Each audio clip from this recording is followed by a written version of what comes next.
Hi everybody, welcome to Tim's Vinyl Confessions. I'm Tim Derling, this is my wife Sarah, and Sarah's back again. We're going to do a list of our top 10 favorite songs from one of our, I'd say, favorite mutual artists. That would be Bryan Adams. We did a review of his new album earlier this year, and had the pleasure of seeing him in concert about, I guess it's almost been 4 years now. Yeah.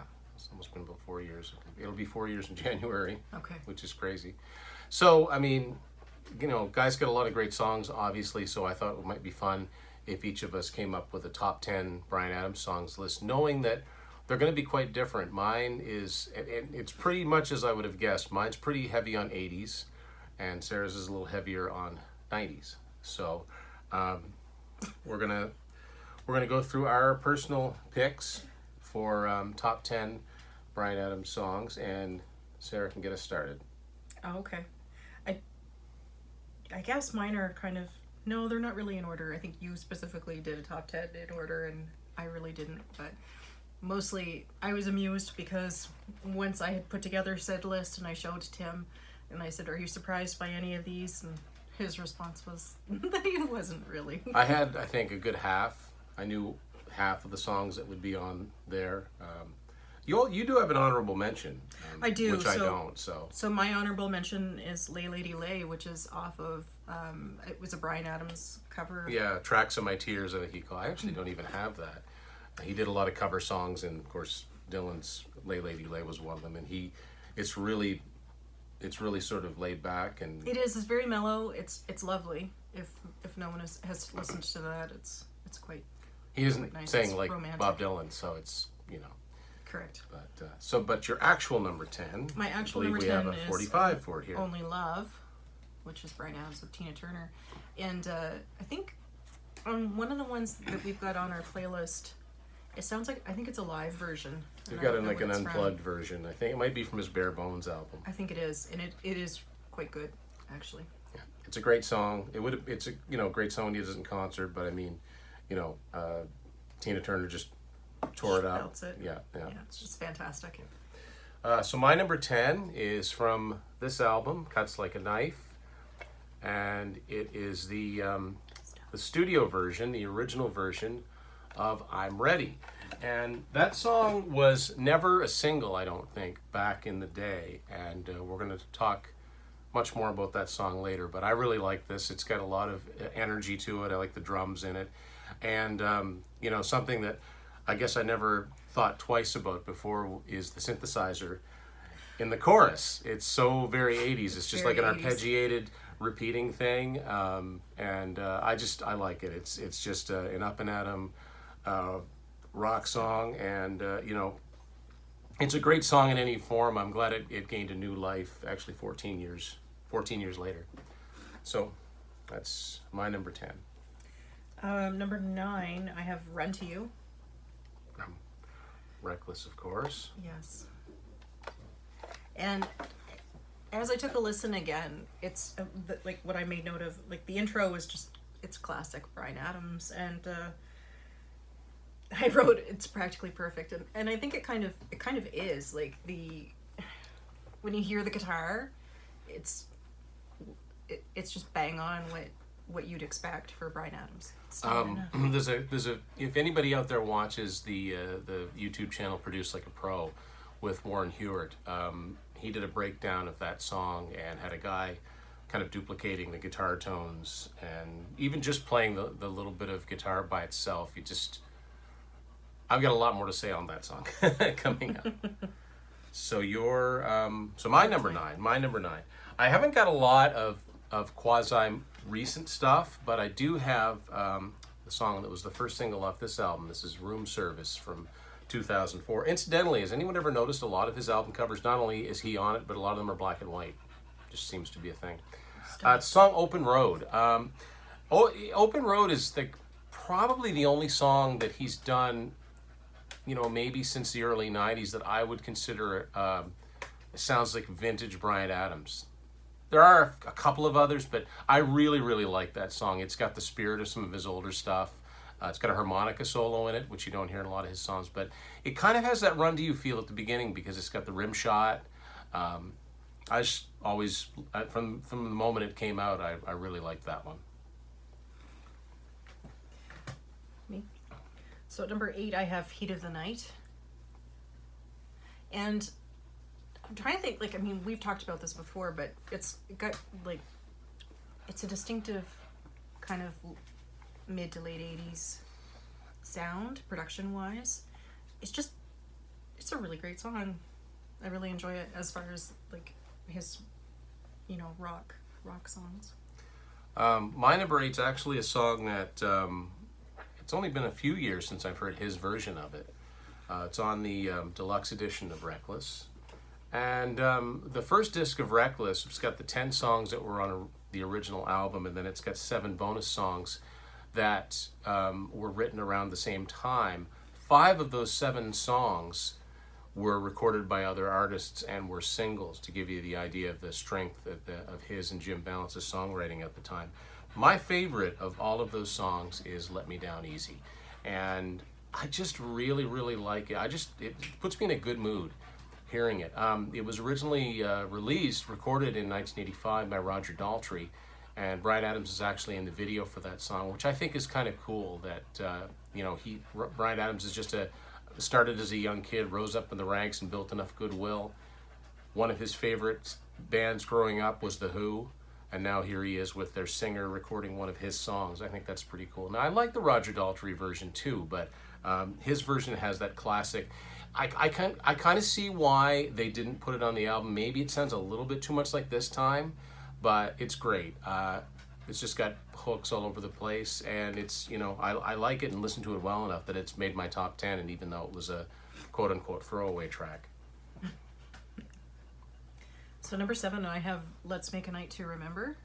There's the exception to it. It's a very colorful album, although I don't like the color. I think it's kind of an ugly orange color scheme for 18 Till I Die. Strong statement. Yeah. It's very nice. It's very 90s. mid-90s looking. Even the way everything's written on it is kind of confusing. But yeah. I've always really liked this one. It's got like it's like a sexy vibe. I don't know what else to say about it other than that. It just is. It's romantic. It's very, like, you can tell listening to it. It's very much a Mutt Lange co-write. It's got his touches all over it. I think, like, we've talked about this, and Sarah pointed this out to me, and I never really thought about it before, but a lot of his songs have "ain't" in the lyrics. Like, a lot of them. And I never noticed it before, but once she mentioned it, I'm like, oh, there's one. He just throws it out all the time. I notice it. It's one of these, like, it's a word, I guess. I don't consider it to be one. It's an abbreviation. I think he uses it as a songwriting because it sings better. He does, but it's a standout for me just because I, in particular, don't care for it. But one of Mutt Lange's is, I bet if you look through a lot of his songs, it'll have All the Way in it. I'm just thinking of Loving Every Minute of it. Other songs that we'll probably talk about. Yeah, but anyway, do something that's all the way. Anyway, that's how it fit into that one. My number 7 is a song that Sarah just mentioned, is Heat of the Night from Into the Fire. Fantastic song. Mickey Curry on drums, just a booming, pounding drum sound to, makes what are actually kind of poppy songs rock in a lot of ways. That solid foundation. But I think it's a great vocal. Like that, it was the first single to come out, after a long absence away, and it was a top 10 single. Into the Fire didn't do as well as Reckless, but it was kind of unrealistic expectations. But that song stands out as just a killer song. One thing I do also like about it is that Bryan himself played all the lead guitar on that song, which is kind of cool. I mean, the guy can, Obviously he can play. Multi-talented. They're just kind of blues licks, but they fit the song. They're very cool. I like the Hammond organ in it. It's just a fantastic song. There's a lot of hit singles on here, but there's some, I'd like to think there's some of the not obvious ones, and that's one that kind of gets overlooked because that album kind of gets overlooked. So that is my number 7. Now that you say that, I don't know how familiar I was with that one prior to. It's just that he's got so many hit songs, and radio fixates on just a handful, and even though that was a number 6 hit, you don't hear it a lot, and it's always welcome when you do. That's fair. Okay. Number 6, I have Please Forgive Me. So the one new studio song on the So Far So Good compilation, probably left off of Waking Up the Neighbors. I would say the sound is very similar to some of the other ballads on that particular album, so I think you're probably right. And that's probably one of the reasons why I like it at the end of the day. If you think you hear meowing, you do. You do. That's Gordon. He was in our police episode, and he's bad, and I've got records out, and So he's not allowed. cannot take the chance of him destroying a record, because I love him, but I will get very angry. My number 6, speaking of Waking Up the Neighbors, is Can't Stop This Thing We Started. I mean, this was a big hit. I think it was a number 2 single. Just a feel-good song. It kind of the first official single from Waking Up the Neighbors. The first one was like some song from a Robin Hood movie or something. But it was like the opening, you know, as the album came out, this was the single that introduced it. And it also introduced the world to what Bryan Adams collaborating with Mutt Lange would sound like. And as we found out, it sounds much like Def Leppard. And it's probably one of the reasons I love the song so much. But, and it, you know, it's a good place as any to mention that Keith Scott's lead guitar in it, he's never overplays, and it's always just the right thing.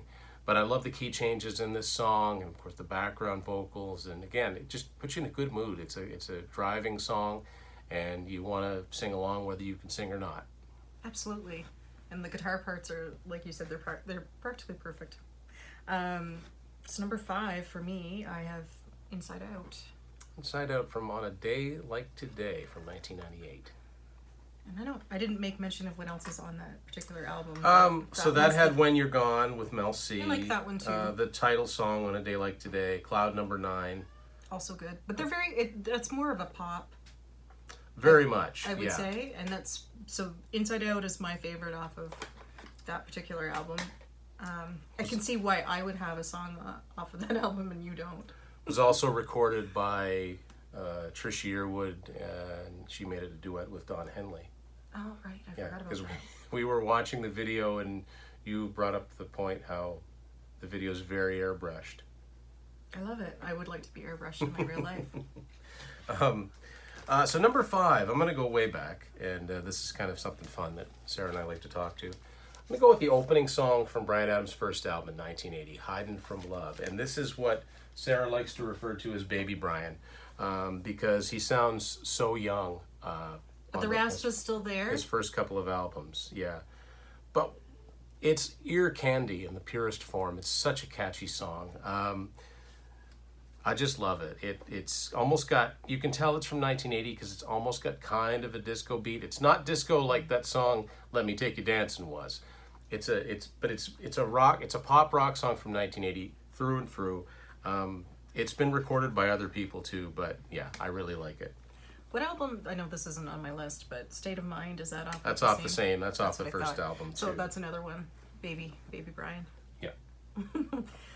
So number 4 for me, I have Can't Stop This Thing We Started, and it's all the things that Tim said, but also I think it's one I kind of had forgotten how much I enjoy it, but he played it at the start of the concert. Yeah, it was one of the first songs he played, and it was wonderful. he played a video on the back where he's just walking around meeting people. It was kind of cool. It was in the city that you're in, like, so they extrapolated video, like live footage of his arrival, and we saw him in Moncton. Yeah. And it's just very charming. What an effective way, to start a concert and to present the song. Yeah, I've never seen anybody else do that. Maybe they have, but it's kind of probably because you've got to film it, edit it, and have it ready to go that night. So, also the fact that I've reused this CD tells me, because I wanted to have a different thing format for each song. That tells me I really got to get this on vinyl, which is not easy to find. So, problems. It's a personal problem. Yeah. So my number 4 is one of the few, I guess you could call, Bryan Adams standards, which should tell you just how much I think of the song. It's a title song from Cuts Like a Knife. Can't get tired of that song. To me, it's just Again, Mickey Curry's drums are just booming. It's in drop D. It's got a real solid foundation to it. You know, it might be the first song I ever heard by him. If it wasn't that song, then it was Straight from the Heart, which is from the same album. That's definitely, you know, and it's one of his early signature songs that kind of put him on the map, and it's fun to sing along with. It's a concert staple, and, you know, I think it says a lot about a song when you can stand up to repeated plays and you still don't mind hearing it. You'll still reach for it in your own right. If it comes on, you're not gonna switch. That's kind of, you know, that's one of the things that I said. What are the Bryan Adams songs that, if it comes on our playlist, either we're not likely to skip or we actually will search for?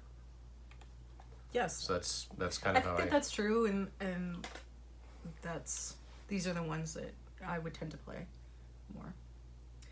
Number 3 for me, I've got I'm Ready, which is the MTV Unplugged. So Tim and I, we both love the song, obviously. I don't believe that I was familiar with the original version. No, you wouldn't have been. It wasn't on the radio, and there was no video for it. So when I think of it, I think of the unplugged version, and I love it. So when I first played her the studio version, it's like, no. and it's not that I don't like it. I can appreciate it, but there's something. I don't even know what to use to describe it. Well, it's got strings in it, and it's very. Is that the one? Is there like a woodwind? No. Yeah. There's like a flute solo or a woodwind solo. It's interesting because it's a live song that he made a video for that isn't just the live video, and I think it's cool that it became a pretty big radio hit for him 14 years after it first came out, and he kind of, I suppose you could say it's similar to what Eric Clapton did with Layla, you know, Probably. just completely reinterpreting. That's a good point. You know, completely reinterpreting a song. But I like the unplugged version, but I grew up with the version with the crazy synth and the chorus. Well, I don't mean to disparage against something that you love. You know that. That's just different. We have differing opinions. So my number 3 is also from Into the Fire. It was the second single from Into the Fire. I use the word fire a lot. Hearts on Fire. I just love this song. I always have. It wasn't a huge hit for him. It only hit number 25 or 26. I think maybe by that time, the public at large maybe we're kind of over him a little bit because it was a little bit of oversaturation, but it was written during the Reckless sessions, and it sounds like it because on Into the Fire, he wanted to branch out lyrically. There's songs on there like Native Son and Rebel and Home Again, and talking about different issues other than just relationship songs. But this one, I think maybe the record label said, you got to give us a couple of songs that can, you know, Heat of the Night being the first one. And Heat of the Night is different lyrically too, but it's got such a strong melody. But Hearts on Fire is, it might be the best forgotten Bryan Adams single. And it comes on, that guitar riff comes on, and I'm ready to turn it up. I have a question that just occurred to me. Does he use Ain't in that one or on that album? He must. Curious. He must. Well, he must, but Hold I'm just on. wondering if it was as common as some of the... We are going to consult ye old lyric sheet for Into the Fire. It just so happens. I think he just uses it as a songwriting tool. I think so too. I guess that's what I'm getting at. But if he was trying to change the way that... Nothing like scanning lyrics. through lyrics. Yeah, nothing. Heat of the like Night on the doesn't... spot. Nothing in Heat of the Night. Victim of Love, Ain't Nothing You Can Rise Above. I know that for a fact. So there's one. So there is Let's some. look at Hearts on Fire. Oh, come on over. I ain't hard to please. Yeah. Okay, so I take it back. So yeah, it just it sings better than Is Not or Am Not. No, I don't and, disagree. And he approaches it as, like I said, a songwriting tool, because if you listen to him talk, he's very well spoken. He's very No, intelligent. and again, I'm not taking anything away from his ability as a lyricist or anything like that, but it does seem to be like a common, like you said, a songwriting Trope. songwriting trope. Yeah. Okay. We back over to me. Yes. So my number 2 song is "Do I Have to Say the Words," which is what can I say about it? So I think this is where we mention, you know, the elephant in the room. Neither one of us have it on our list. Right. which is Everything I Do. And the young me adored that song, like loved it. But it was, I mean, it was number one for how many weeks? I think 7 weeks. Yeah. Like, just and it was played like almost A lot. hourly on different And radio it's- stations and and it's a Much beautiful Music. ballad, and obviously it just captured a moment in time. I think it's kind of like before the Celine Dion Titanic Yeah. song. Yeah. It was like the soundtrack song. But Do I Have to Say the Words has a lot of the similar elements, and I guess that's why I reference it now. It's got the extended outro, which Yeah, Tim had he mentioned. liked doing those, which is kind of cool. He liked doing the, and Well, they're obviously lovely when you listen to the album. didn't care about this isn't going to get played in the radio, but we're going to do this anyway. Yes, and what I've got noted too, like the earnest, raw vocals, very romantic, but you believe it. Like you don't think it's when he sings it, it does not sound Yeah, trite. he could sell a song that's just so bare bones, no pun intended. That's just so basic and straight to the point, and you don't. It's not sickly, treacly. No, it's not overly saccharine. Yeah. It's you believe it. It's raw. You've got his beautiful rasp, and when he sings them live, they're extraordinary. Yeah. All of them. Like he was incredible live. If you've not seen him live, you really should. I can't speak highly enough about that experience. And the guitar is perfect. Like the guitar moments are exceptional. Do I Have to Say the Words? But also Everything I Do. Like Yeah, it's less is more. yeah. Yeah.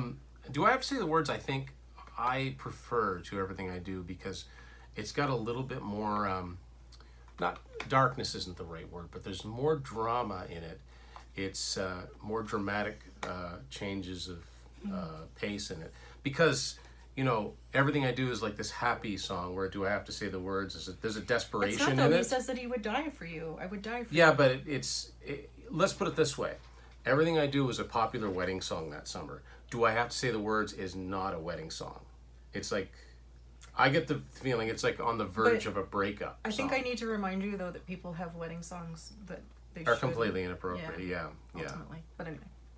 But really, do you want a wedding song that says, I don't want to let you go, so I'm standing in your way? It doesn't sound like she's No. sure.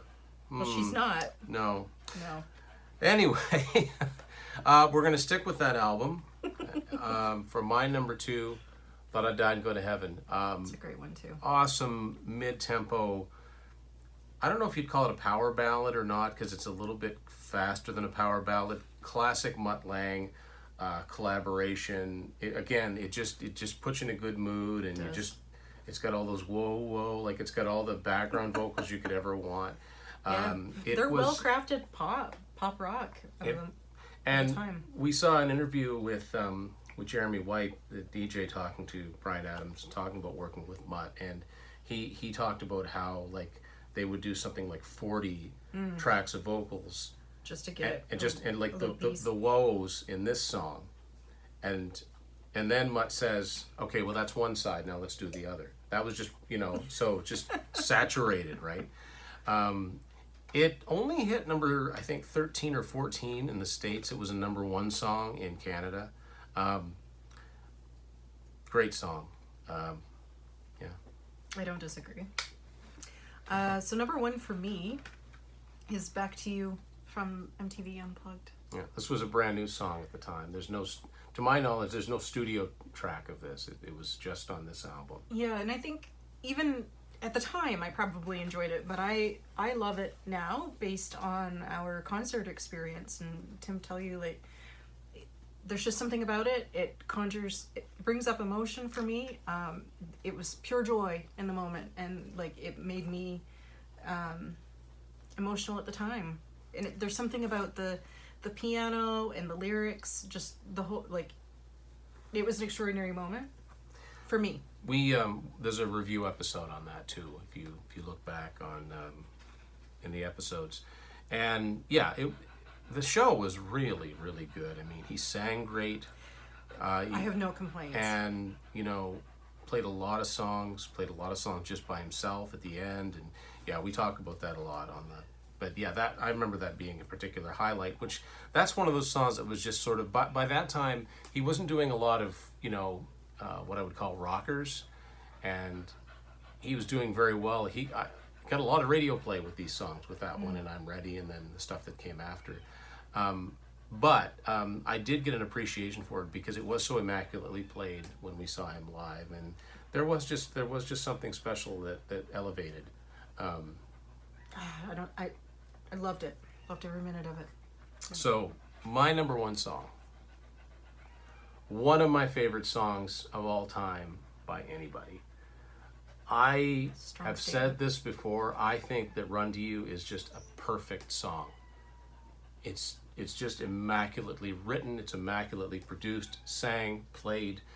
Everything about this song, it just delivers what you want in a radio-friendly rock song. I remember when this was new. I remember when the video was out. And I've loved it. Like, literally, I've loved it ever since. And I've never been tired of it. It comes on, and I'm right there. I'm there. It's, Sold. Yeah. And look what the B-side of this was. It was I'm Ready. But anyway, yeah. I just think there are certain songs that I call perfect songs, and this is one of them. There's not one thing out of place. It's the perfect length. The guitar solo's just enough. The breakdown, the chorus is just sublimely good. The drums are great. The keyboards are great. It's just, I think that's something though that you could say about all of these songs on our list. Though, everything is just right. He's a master craftsman. Yes. Yeah. I think so. Now that doesn't always make for albums that you want to listen to over and over again. You can appreciate the craft that goes into it, but for me, Cuts Like a Knife, Reckless period is my favorite Bryan Adams period, and when he writes in that vein. Waking Up the Neighbors had a lot of good songs on it too, but Waking Up the Neighbors is almost... I think you've said it's basically bloated. A victim of the CD age. It was his first album he put out that would have come out, well, Into the Fire would have too, but by now, by the early 90s, they're like, let's fill the spaces up. There's 15 songs on it. I think it might have made a better 10-song album. But that, to me, was like... So 83 to 91, that was sort of, for me, that's sort of his untouchable period. He's done great work since, and he's always a good, it's always worthwhile seeing live. And he's got some songs on that new album that I still enjoy listening to. Yeah, they're enjoyable. Well. I think for me, and you know this to be true, I'm more of a singles kind of person, and not so much about, there's very few albums that I love from start to finish, and unfortunately I enjoy his singles probably more than like a complete album. And so we've left off, even in doing this, which is pretty comprehensive. There's no Summer 69, there's no Somebody, there's no Heaven, there's no Straight from the Heart. There's a lot of songs that we left off. There's no Only Thing That Looks Good on Me Is You, which is a fun song. Like, there's just, that just goes to show that he's got a body of work that he definitely I think people does. take him for granted. They think, oh yeah, Summer 69, Cuts Like a Knife. It's like, yeah, and this, and this, and this, and this too. But don't you think that some of those ones are the ones that get played all the time? Yes. When perhaps some of these other ones should be brought into the rotation. Yeah. But that's a whole other thing.